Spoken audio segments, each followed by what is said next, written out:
Hello friends, today I am thrilled to introduce you to my latest creation LWC Form Builder. Let's head over to lwcformbuilder.com to see it in action. So once you go to lwcformbuilder.com, you'll see a website something like this.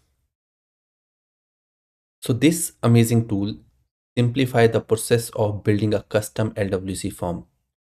With just a point and click, you can craft your perfect form effortlessly. And the best part is, with a single click, you will get the complete LWC form code ready to go.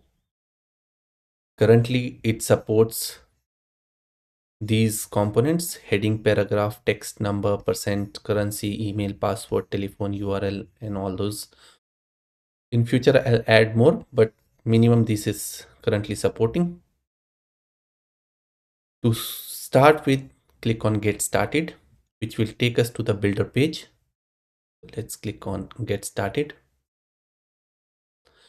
So this builder is divided into three sections. Left side is the components that you use to create the form. Center is the place or the canvas area where you build the form. And the configuration is the area where you will configure your selected component. To start with, let's take a scenario to create a case form. And in every form, we have first heading. So let's start with heading. As soon as I click on the plus icon, you'll see an element has been added.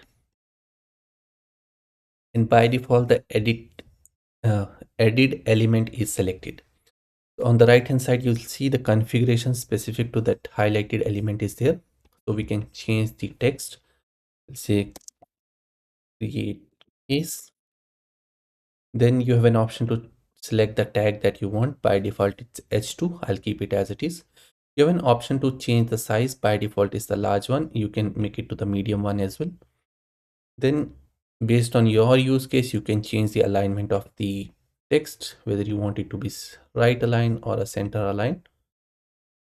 And if you want it to be half width, you can make it half width. We'll keep it full for heading and then move it to the left. So our heading is ready. Then sometime we might need to add some description as well, like a small text. So I will go with paragraph. We'll say, please read knowledge articles before raising a case. And we'll keep it left aligned and we'll keep the width full. You have an option to preview it, how it's looking currently. I click back to builder. Now, while creating a form, we have some options. So we'll start with text field. We'll say add text field, and in the field name. So this field name property is very important because whatever the name you will give here, that will be used as a JSON key and it should always be unique. So we'll say first name as a field name and the label will say first name. You see that label has been updated. If you want a placeholder, we can say enter your name or first name. You'll see that placeholder has been added. Whether you want the variant to be standard, which is the default one. If you want to hide the label, you can hide that label. If you want it to be inline, you can make it inline as well. I'll keep it standard for now. Width can be half or full. We'll keep it full for now. If you want to give some help text, you can give that.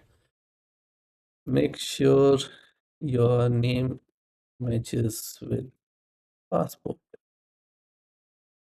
And if you hover over here, you'll see that help text is coming. Then we have an option to make it a required field, a default field, disabled field, or read-only field. We'll keep it required. You can add minimum length. Your first name should have minimum 5 length and maximum 10 length, or make it 20 at least. And you can add pattern if you want to allow some, you don't want to allow some specific character. So my first name is there. I'll add one more text. Will say last name. We'll give the field name as last name and label as last name. Will not add the placeholder for now. We'll say this field is also required. minimum 3, maximum 20. And yeah, so we have first name, last name, and to raise a case, we need email as well. So we'll add email field, and here we'll say email, label as email. We'll keep it required because we want to reach out to a person who raised the case, and we'll keep it standard. And what we can do here is we can keep a first name and last name side by side. So I'll go and select the first name. Once you click on that section, it highlighted again, you'll get the configuration specific to the highlighted element. And I'll say make it half. I'll select last name, make it half. You see, as soon as I focus in out, it says, okay, it's a completed field. So it's real time validating it. Then we have email, and then we can add one text area field. And for text area field, we can say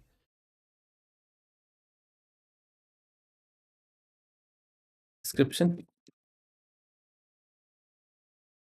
and description. We'll add placeholder, explain your issue, and we'll keep it full. We'll keep it required. Maximum length, we say 200. We can preview our form. Our form alignment is proper. Then we want a button to submit a case. So we'll go to the button, add the button. And to this button, I have given an option. You can play with this button with the SLDS classes to align it left and right, up and bottom, or if you want to add some padding around it. So let's update the label first. We'll say submit. Yes. If you want to change the brand, you can change that, but a variant, sorry, I'll keep that variant brand.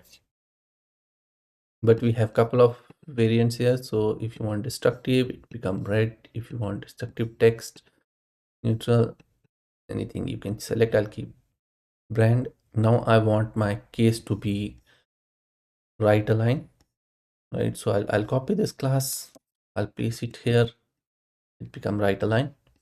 If I want center, I'll go with this one, I'll replace this, it becomes center. And if I want left, by default it's anyhow left. I'll keep it right for demo purpose. And now if we look at our preview, it gives the good look and feel. Now we have an option to generate the code. So I'll click on generate code. It gives me HTML, JS, and XML file. In HTML, I haven't wrapped it with the template tag because when we create the LWC component, by default, we'll get the template tag. So now we have generated the code. Let's go to our VS Code and create a component. I'll come to my VS Code. I'll create a new LWC component and I'll call it as Form Builder Demo. So in HTML, if you see, by default, we have a template tag. So I'll just click on this little icon, copy the form HTML and paste it here.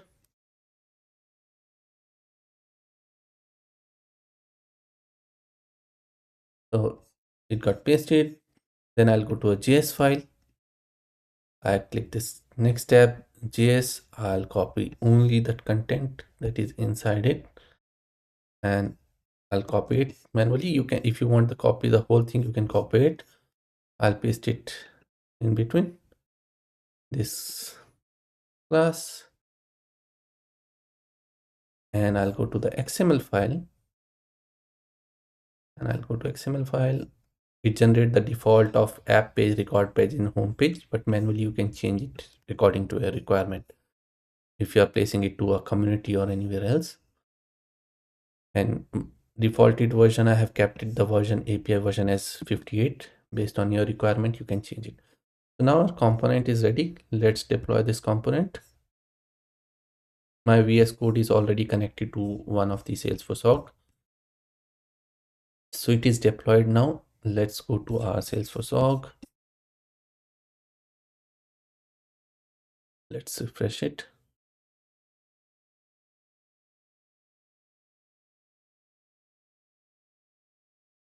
If you have observed one more thing, if I go to the builder back, in the JS file, it is giving us the submit handler, which means on submit, you can see what data it is printing, and it is generating the JSON for you dynamically so that you can use that JSON for sending the data to Apex directly. So if I come back, click on edit page, and here let's search for our component form builder demo. I'll drag it to the center. I'll hit save.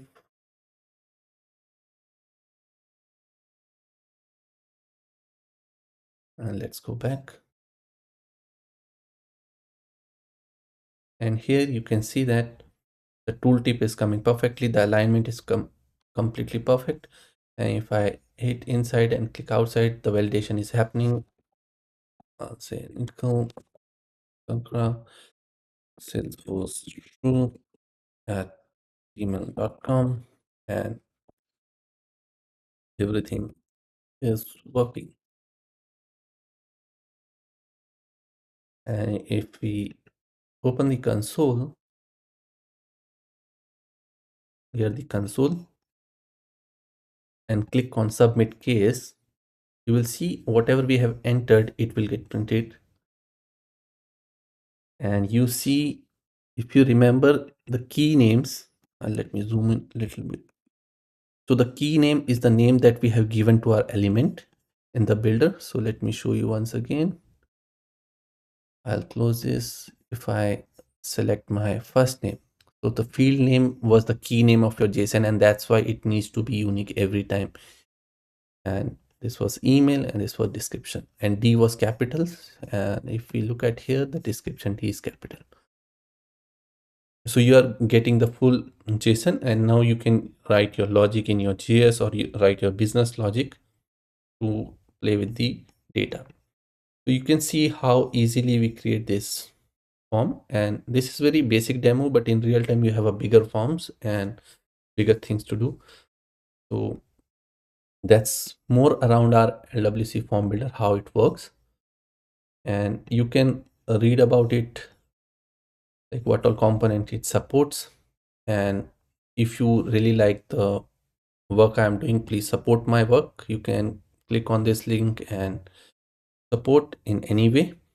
And if you want to explore any other tools, you can go through the other sites that I have, like Salesforce Icon, Salesforce Org, Salesforce CLI Explorer, Layout Builder, Grid Generator, and QR Generator.